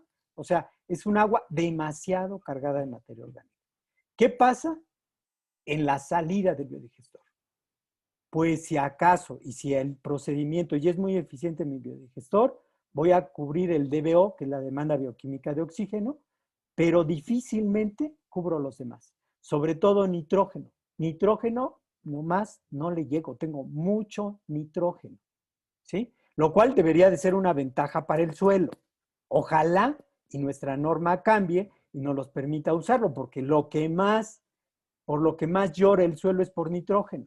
Y resulta que aquí tenemos mucho, pero la norma no nos permite usarlo, ¿sí? Entonces, bueno, pero eso no es materia ahorita de este seminario, ¿no? Pero tenemos mucho nitrógeno. ¿Qué pasa si sí tenemos una laguna de oxidación? Empezamos a cubrir nuestros parámetros, sobre todo si esta laguna le estamos inyectando aire. Entonces cubrimos nuestros parámetros. Pero ¿saben qué? Estarle inyectando aire a una laguna, se va todo lo que gané de dinero, lo voy a pagar en electricidad. Sí puedo tener, por ejemplo, mi exceso de metano que produzco aquí, estarlo utilizando para electricidad y la electricidad para oxigenar mi laguna. Pero ya no tengo ganancia y tuve una inversión muy alta. Entonces, ¿qué otra opción tengo? Bueno, aquí estarían las imágenes para que lo vean. Entonces, necesito a fuerzas que lo que sale, que le llamamos biol o el efluente del biodigestor, lo mande a una laguna de oxidación, a fuerzas. En otros países ya nos permitirían utilizarlo porque es una muy buena fuente de nitrógeno, que era lo que les decía. Pero también la idea sería mandarlo a cultivos para que lo pudiéramos utilizar. Si queremos ser certificados, necesitamos mejorar nuestro sistema de nuestra laguna de oxidación. ¿Cómo lo resolvemos? La mejor forma de resolverlo es con un sistema lagunar. ¿Qué quiere decir? Que tenemos lagunas en serie donde el agua salida del biodigestor la mando a una primer laguna. Una vez que ésta se llena, se rebosa, pasa a la segunda laguna y así a la tercera laguna. Con el paso de cada una de estas, se va perdiendo ese nitrógeno exceso que tenía, se va perdiendo patógenos. Los patógenos que no removió el biodigestor sí lo hace la laguna. Y entonces, mi primer laguna se vería así. Esta sería mi segunda laguna y esta sería mi tercera laguna, donde ya incluso tengo fauna silvestre que llega a posarse sobre la laguna porque es perfectamente viable para la vida. ¿Ok? Aquí tenemos un buen estudio, donde tenemos antes de la laguna, segunda laguna, tercera laguna, donde transcurrieron 90 días Es decir, tengo un tiempo de retención de agua de 30 días, 30 días y 30 días, va pasando el agua. ¿Y qué pasa con mis parámetros? Vean lo que sucede con el DBO, que es mi demanda bioquímica de oxígeno. De que estaba cargadísima, yo puedo conseguir cumplir mi norma. Entonces, y aquí ya tengo mi nitrógeno total, ya se fue al medio ambiente, ya me deshice de él y ya puedo utilizar esta agua para uso agrícola en la norma mexicana. ¿Ok? Entonces, para certificarse en las aguas residuales, lo ideal sería biodigestor y sistemas lagunales. ¿Ok? Bien. Ahora, si lo queremos como abono verde líquido, creo que es el momento, a lo mejor me estoy saliendo un poco de la plática, pero de que quisiera darles este tip. En la administración actual, SADER 2019, uno de los programas claves es el de fertilizantes. Ustedes como productores tienen que hacer su gestión para decir, bueno, ¿por qué no me permiten que mi biol sea uno de estos fertilizantes verdes pero líquidos? Ayudo al programa de gobierno y me quito mi bronca que tengo de deshacerme de mis aguas residuales, que no son aguas residuales, es fertilizante líquido en lo que realmente tengo. Eso en la mayoría de Europa, de hecho en toda Europa sucede, en Estados Unidos sucede, donde existe la norma, pero hay esclusas para las aguas residuales pecuarias. Ahí se los dejo como mosca en la oreja, ¿ok? Y entonces, fíjense, si eso lo pudieran hacer, ustedes pudieran estar aplicando entre 5,000 y 50,000 litros por hectárea de ese biol o salida del biodigestor, ¿sí? Necesitaríamos estar tomando muestras para saber qué tanto, si le ponemos 5, 10,000, 15,000 o 20,000 litros por hectárea y no contaminemos, ¿sí? Y existen ya aplicaciones para saber qué tanto voy a poner dependiendo de la composición que lleve. Esta es una muy buena herramienta, está gratuita, la pueden bajar de internet, es la de Illinois Manure Calculation, que les sirve muy bien para poder hacer esa disposición. Ahorita no les serviría porque no lo pueden hacer, porque no está dentro de nuestra norma. Ahora, déjenme mostrarles, para contestar la pregunta que había sobre la fuente de carbón, en el caso de la composta, voy a dejar de compartir la presentación para cambiarme y me voy a cambiar a una hoja de Excel. Déjenme compartirles la hoja de Excel, en donde vamos a hacer un pequeño ejercicio para que vean cómo se hace. Miren, esta Doctor, es, sí, nada más te interrumpo un momento para que no sí, se cómo nos no. vaya a pasar. Ahorita que estás retomando el tema de la composta, dice, nos pregunta Isauro Rosales, ¿mi composta la puedo hacer en corraletas elevadas de manera de que los pollos hagan el trabajo de volteo y para que la temperatura y oxigenación sean óptimas? Ok. Contestándole a su pregunta, el problema es que no la podía certificar, porque si yo pongo pollos encima, no voy a poder conseguir la temperatura de los 65 grados porque hago pollos rostizados. Entonces, los pollos me están moviendo continuamente esa materia orgánica, me la están aireando, pero entonces la degradación que tengo no alcanzo. Si se compostea, yo les decía, toda materia orgánica al fin y al cabo se va a compostear, pero no voy a tener forma de comprobar que consigue los 55, 65 grados y no me van a certificar. ¿Ok? Bien. Ahora vamos a pasar con la parte de carbón. El ejemplo que les tengo aquí es una unidad que engorda pollos. Una unidad que engorda pollos y regularmente tiene pollinaza húmeda. Esos son sus ingredientes. Pero yo lo que hago cuando los veo es que le pido todos los demás ingredientes que él pudiera conseguir y que pudiéramos tener para poder hacer esto. Los tengo que caracterizar, saber cuánto tienen de humedad, cuánto tendrían de nitrógeno cada uno de ellos. En algunos casos puedo tomar valores que ya conozco y en otros tendría que mandar muestras al laboratorio. Regularmente mandamos siempre muestras de los principales, en este caso la pollinasa, ¿no? Y saco su relación con resultados de laboratorio la relación carbón-nitrógeno y veo cuáles son mis fuentes de carbón y cuáles son mis fuentes de nitrógeno. Vamos a hacer el ejercicio. Por ejemplo, el productor me dice, bueno, yo quisiera que totalmente fueran puras excretas de pollo, ¿no? Pura pollinaza. Pues no, mira, porque tienes una relación carbón-nitrógeno de 10 y muy húmedas. Tienes demasiada humedad. Esto no nos sirve para compostear. Te sale muy barata, pero no nos sirve, ¿ok? Entonces vamos a ponerle, ¿qué le quisieras poner? ¿Qué le podrías poner que no te cueste? Bueno, por ejemplo, tengo pollinaza seca que ya puse a deshidratar y se secó. ¿Qué le parece si le metemos 50% de esta y 50% de la otra? A ver cómo nos va. Bueno, ya tienes más carbón, ya tienes menos humedad, ya ahora te falta un poco de humedad. Te sale un poquito más cara, porque obviamente te costó secarla, ¿ok? Pero todavía no tenemos una buena relación carbón-nitrógeno. Aquí veo que tienes acerrín, pero el acerrín no te sale tan caro. Me dice, sí, pero no lo tengo siempre. Resulta que con el que tengo el convenio para engordar sus pollos, yo compré acerrín, pero no me lo aceptó. Entonces lo tengo, pero lo tengo por ahorita, no siempre consigo acerrín. Entonces el acerrín venía de Oyamel y no me lo aceptó el engordador de pollos. Me dijo que ese no servía para pollo y por eso lo tengo. Entonces no lo tengo siempre. ¿Por qué no le ponemos otra cosa? Bueno, tengo, por ejemplo, residuos de composta de pollinaza. Este residuo de composta de pollinaza, pues me sobra siempre. Es decir, una vez que yo termino mi composta, la tengo que cernir y lo que no se degradó lo regreso. ¿Qué es esto precisamente?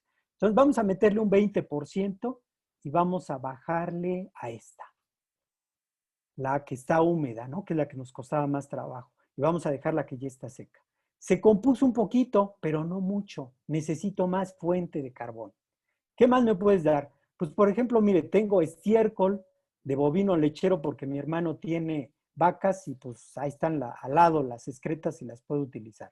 Ok, vamos a meterle poco, un 10% porque no tienes tanto y vamos a quitarle a estas excretas, ¿no? Entonces vamos a ponerle 40. Si se fijan, siempre tengo el 100%.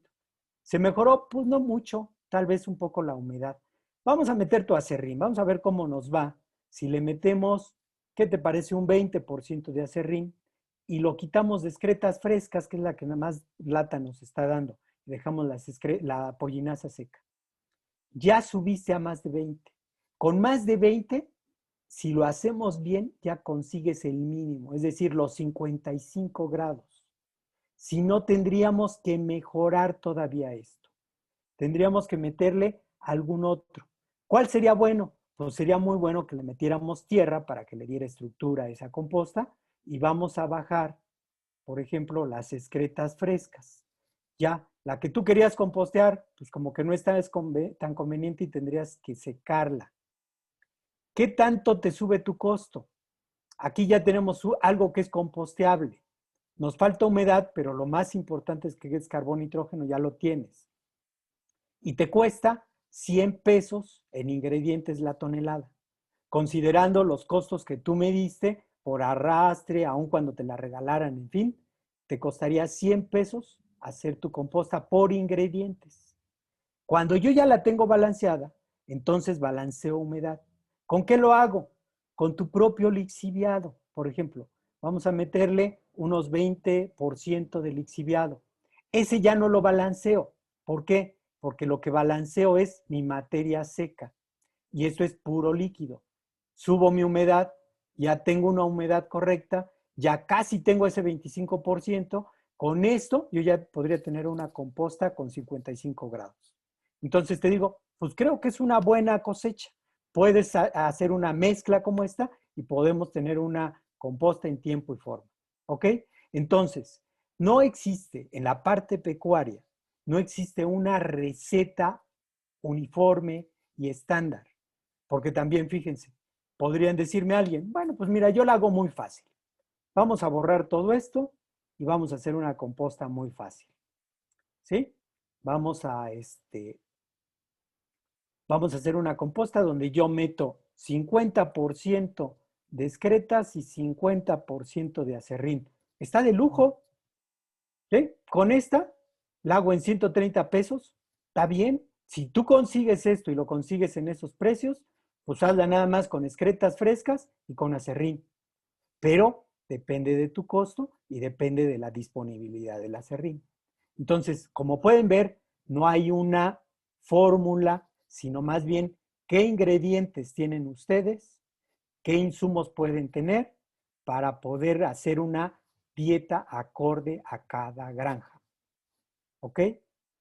No sé si eso les resuelve las dudas o no sé si tenemos, David, alguna pregunta con respecto a esto. No, doctor, por el momento no tenemos preguntas acerca de este tema.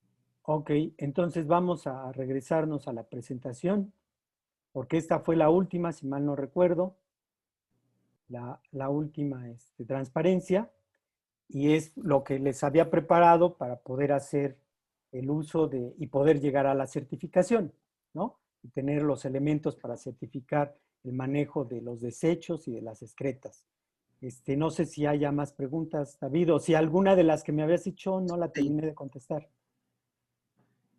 sí, se atendieron las preguntas, doctor. Sin embargo, la transmisión también se está realizando por Facebook y Ajá, en esa transmisión nos preguntaron que cuáles son tus comentarios acerca del uso de excretas en la alimentación animal.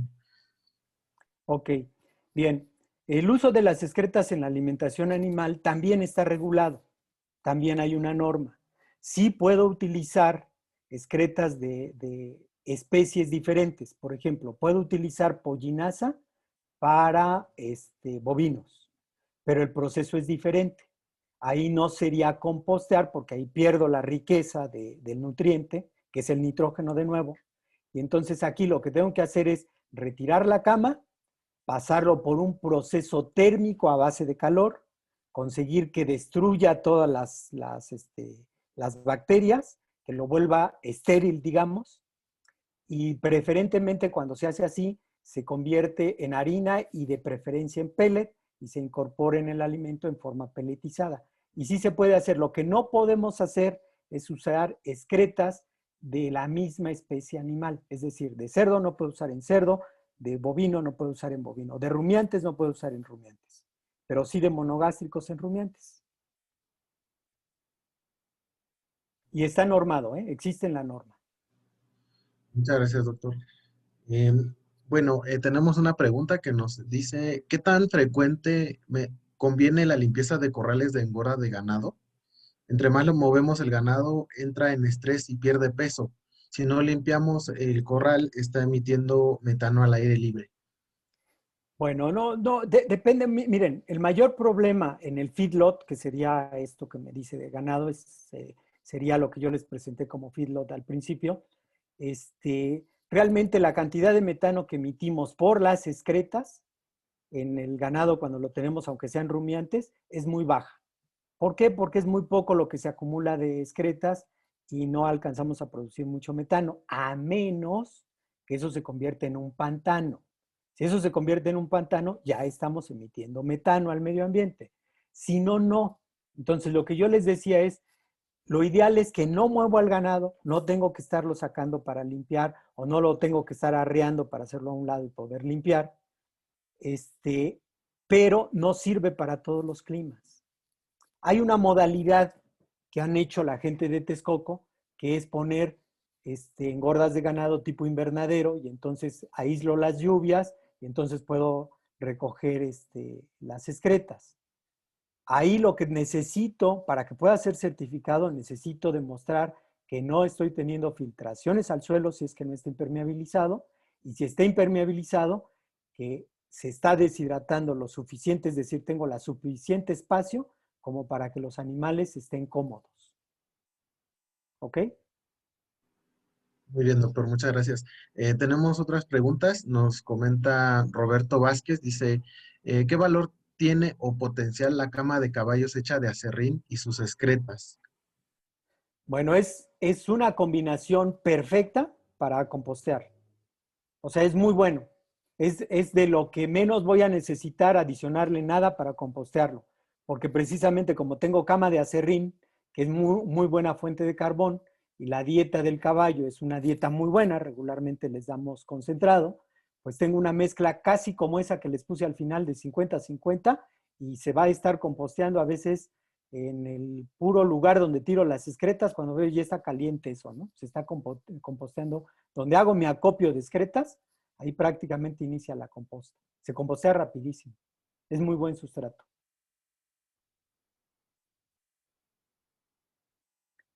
Activa tu micrófono, no te escuché. Ah, muy bien. Continuamos con las preguntas, doctor. Entonces, nos dice Almanza Soto, ¿qué especie excreta mayor contaminación al medio ambiente?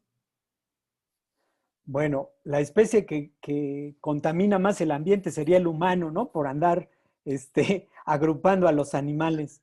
Pero puedo tener, por ejemplo, yo puedo tener una granja que tiene un buen sistema lagunar, que tiene un biodigestor y que tiene una composta y las emisiones son bajísimas. Pero puedo tener la misma granja que está tirando las aguas a un río y está haciendo una super mega contaminación. ¿Ok? Entonces, es realmente el sistema integral que tengo. No es etiquetar una especie u otra. Es cada uno de los sistemas que tengo. Ahora, la contaminación que hacemos, ahorita, la que está de moda, la que todo el mundo volteamos a ver, porque además es real, es una urgencia, son las emisiones al aire, es decir, lo que implica cambio climático. Pero no le quitamos nada de importancia la contaminación del suelo y la contaminación del agua. De hecho, la contaminación del agua nos va a hacer que el cambio climático se acelere más que incluso la contaminación que hacemos al aire. Pero bueno, eso es tema de otro seminario, ¿no? Pero todas potencialmente contaminan si no nos hacemos responsable de nuestros insumos o de nuestros productos. Ya no quisiera ponerle desechos, ¿no? Desechos solo cuando no somos responsables en ellos. Muy bien, muchas gracias, doctor. Nos comenta Esperanza Gómez. Dice, cuando tengo excretas de conejo y borrego, ¿podría usarlo como abono? Las excretas de conejo son acumuladas en una fosa en la que se junta la orina y el excremento. Directamente no. Para ser certificado no. Para no ser certificado, por supuesto. Si no está siendo certificado, por supuesto, es un muy buen abono. Es lo mismo que yo les decía con el biol. El biol es un buenísimo abono, pero nuestra norma no lo permite, entonces no podría ser certificado. Tendría forzosamente que compostearla, esas excretas, conseguir esos 65 grados para después entonces poderla disponer. Muy bien. Tenemos otra pregunta. Isauro Rosales dice, ¿de qué manera se prepara el abono de res líquido para que éste funcione como repelente en las plantas para bovinos, ovinos, caprinos, de tal Ok, forma que sea rociado? ok. Eso es precisamente lo que yo les ponía como lixiviados. El lixiviado es un acopio en forma líquida de todo lo que se va filtrando de mi composta. Ese lixiviado entonces es muy rico en minerales que son minerales traza que requieren las plantas y lleva lleva amoníaco, que es un fertilizante. Ahora, el mayor poder que tiene este lixiviado y por lo que más se utiliza es para ponerlo en forma foliar, porque me inhibe y me bloquea la reproducción sobre todo de algunos parásitos, algunos hongos y puede llegar a afectar algunas bacterias, pero la mayoría va dirigido hacia hongos o hacia parásitos de la planta. Al mismo tiempo, en los cloroplastos, en las, en las, uh, la parte donde respira la planta, puedo tener una asimilación de estos micronutrientes. Lo que no voy a tener en forma completa ni suficiente va a ser nitrógeno. El nitrógeno a fuerza se lo tengo que dar por la raíz a la planta. Entonces, ¿cómo preparas un buen herbicida o fertilizante foliar? Con una buena composta y colectas el lixiviado. El lixiviado que mejor puedes utilizar es después de haberle dado una vuelta a tu composta. El primer lixiviado que obtengo de la mezcla inicial, ese idealmente se lo debo de regresar a la composta, no cosecharlo, sino regresarlo a la composta, porque ese todavía me trae bacterias, todavía no ha pasado por la temperatura de los 65 grados. Entonces tengo que colectar ya el lixiviado de una composta que ya pasó por una alta temperatura. Ese es el mejor para colectar y usarlo como fertilizante foliar. Muy bien, muchas gracias. Tenemos otra pregunta más. Nos dice Luis Enrique, ¿qué tan recomendable es agregar paja de forrajes en el composteo de excretas en lugar de aserrín? Buenísimo, si recordamos, bueno, a lo mejor no tuvieron tiempo de verlo, pero si yo tengo paja, dependiendo de la calidad de paja o rastrojo de maíz, tiene mucho carbón. Entonces tengo arriba de 100, una relación arriba de 100 de carbón-nitrógeno. Entonces es una muy buena fuente de carbón. Claro, es muy bueno. Lo mejor es balancearlo, siempre es balancearlo. Perfecto, doctor. Bueno, creo que hasta el momento son todas las preguntas. No sé si alguien tiene alguna otra pregunta adicional. Acaba de llegar a un par. Ok, Ponen gracias. Y Daniela Rangel, ¿cuál es la diferencia de una composta a una lombricomposta? ok. Bueno, la lombricomposta, miren, no les platiqué de lombricomposta porque yo quisiera, como nuestro tema es certificar, yo quisiera que cumpliéramos con nuestra certificación. Que primero yo me conformaría con que hagamos una buena composta. Si ya nos gustó el negocio, es decir, si ya entonces ahora sí ya le vi que es un buen negocio, que ya puedo vender la composta, lo ideal es que no me quede en composta, sino me vaya a una lombricomposta, que también hay la norma para establecer la lombricomposta, en alturas, tamaños y demás que podemos tener. Creo pudiéramos a lo mejor después hablar de lombricomposta, pero la diferencia es la cantidad de nutrientes que lleva. La composta solamente tengo la degradación de materia orgánica que me hicieron las bacterias y que me liberaron de minerales o de nutrientes que va a poder tomar fácilmente la planta. La lombricomposta, la ventaja que tengo es que todo ese material fibroso que no se pudo destruir en la composta, se lo come la lombriz y hace caca. Y la caca de la lombriz son nutrientes mucho más disponibles para la planta. Entonces es una composta mucho más enriquecida que la simple composta. Entonces tengo mayor cantidad, sobre todo, de micronutrientes.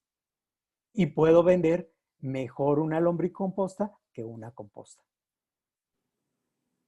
Muy bien, ¿Ok? doctor. Nada más para aclarar un poquito, no puedo pasar, en producciones pecuarias no puedo pasar directamente de tener mis sólidos a hacer lombricomposta. ¿Por qué? Porque regularmente no tengo un material estable. Como no es estable, se puede calentar, puede subir de pH, puede cambiar mucho y me mata mis lombrices. Entonces siempre tengo que hacer un composteo, que en términos de lombricomposta se le llama precomposteo, ¿ok? Siempre tengo que compostear, estabilizar mi materia orgánica y entonces ya meto las lombrices, ¿ok? Muy bien, gracias, doctor. Bueno, tenemos dos preguntas más y creo que con estas estaríamos finalizando la charla para no tomar más del tiempo que ya estaba destinado. Y nos dice Isauro Rosales, ¿qué hacer para que mi composta en corrales o carreletas elevadas tenga la temperatura adecuada para poder certificar? Ok, pues mi recomendación es precisamente que debe de conocer. Lo primero que tiene que hacer es como lo que le presenté en el Excel, saber cuáles son su contenido de nitrógeno y su relación carbón-nitrógeno de los diferentes insumos que él puede utilizar para compostear, que tengan el volumen correcto de acuerdo a su producción de excretas que tiene, para hacer un balanceo y tratar de conseguir esta relación 30:1, 25:1, y entonces consigue la temperatura. Si no está consiguiendo la temperatura, que era de los ejemplos que les di, por eso lo ponía, es porque me faltan fuentes de carbón. Sobre todo en producción animal, lo que más nos faltan son fuentes de carbón. ¿Ok?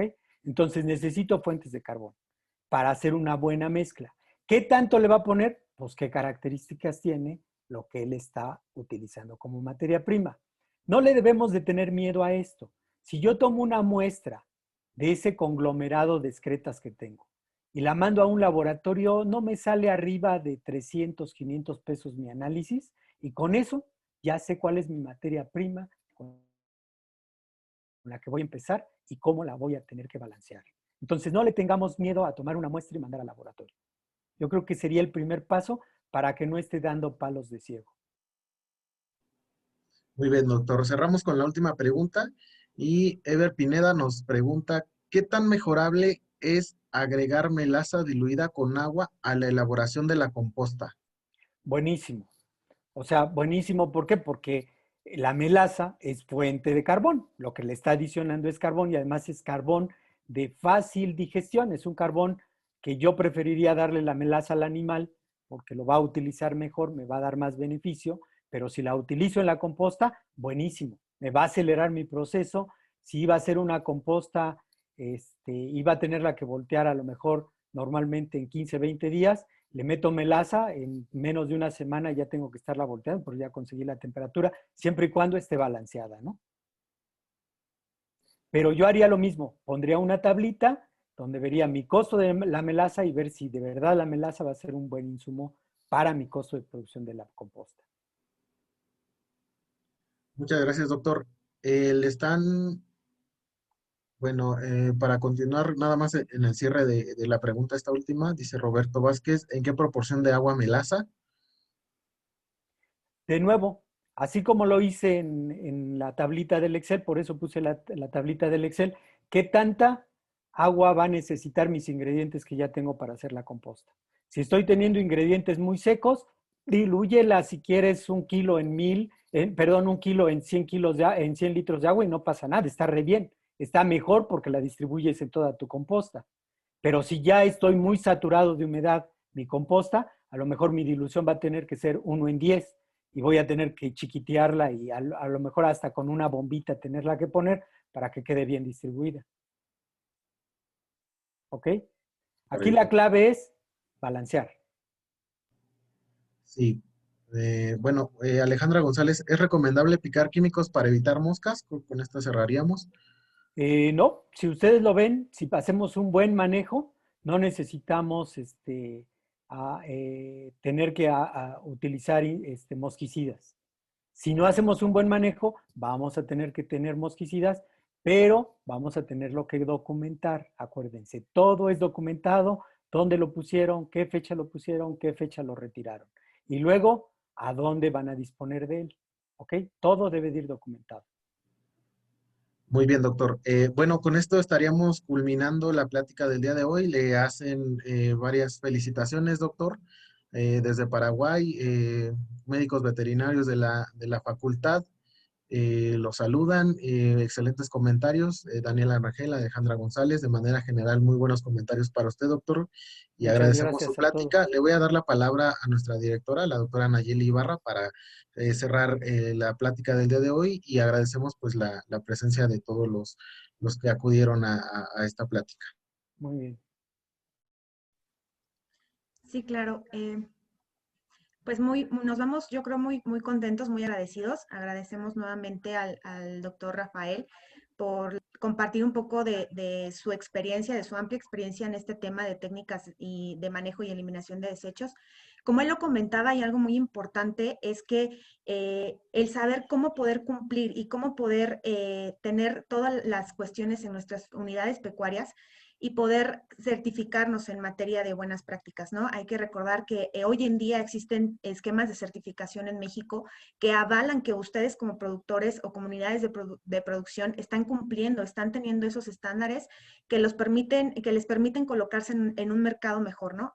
Poder ofrecer productos que realmente sean de calidad y que puedan reflejar que todas las prácticas que ustedes tuvieron en su unidad de producción, pues están resultando efectivas, ¿no? Y sobre todo que están obteniendo un producto que es inocuo y que no ocasiona daño al consumidor. Creo que es algo muy importante, algo que mencionaba el doctor y que lo aplaudo, en el sentido de también tener registrado todo lo que ustedes hagan, regístrenlo. Al final, uno de los beneficios que vemos en las certificaciones es que no solamente se trata de un documento o cumplir por cumplir, sino también que el tener todo registrado te permite medir parámetros dentro de tu unidad de producción, ¿no? Vamos desde esta parte de eliminación de desechos, él nos demostró que puede ser costeable, pero que si nosotros damos una buena inversión a la eliminación de desechos, pues nos puede resultar hasta favorable, ¿no? Entonces, creo que es importante saberlo, era importante conocerlo y agradecemos nuevamente la participación de todos ustedes. Nos gustó mucho que fuera un webinar en el que ustedes pudieran expresar sus dudas, que el doctor amablemente nos las respondiera y la verdad nos vamos muy agradecidos, muy contentos. Cualquier duda o comentario, este webinar lo vamos a subir en nuestra página de Omecega, ahí va a estar disponible para ustedes si quieren igual a lo mejor retomar alguna de los tópicos que el doctor tomó, que el doctor dio, ahí lo van a poder visualizar. Y también, en caso de que tengan dudas, pues el doctor también proporcionó sus datos de contacto, ¿no? Él está abierto también para poder resolver esas dudas que ustedes tengan, que a lo mejor y no pudimos expresarlas por el tiempo. Es un tema muy amplio, como lo comentó el doctor, un tema que involucra muchas cosas. Es un tema profundo en cada una de las técnicas de manejo y eliminación. Sin embargo, queríamos que las conocieran, que pudieran ver cómo pueden cumplir y sobre todo cómo demostrarle a la gente con un certificado que ustedes están cumpliendo, ¿no? Y que sus productos lo avalan, sus técnicas, sus mecanismos, sus operaciones dentro de su unidad de producción lo están avalando. Entonces, es el fin de este webinar. Vamos a tener una serie de webinars preparados para ustedes con temas de este tipo que puedan mejorar, inclusive poder desarrollar y formar a quienes están a cargo de sus unidades de producción y que puedan aplicar todos estos temas para que puedan cumplir esas certificaciones, ¿no? Y que ustedes puedan darse cuenta de los beneficios que conlleva también una certificación. No solamente, como se los reitero, es cumplir con un documento o tener algo que lo avale, sino va a mejorar mucho la productividad en su establecimiento y sobre todo van a poder tener parámetros y poder medir qué es lo que está, a lo mejor hay una mala práctica o a lo mejor hay una buena práctica que les está llevando a lo mejor incluso a tener pérdidas, ¿no?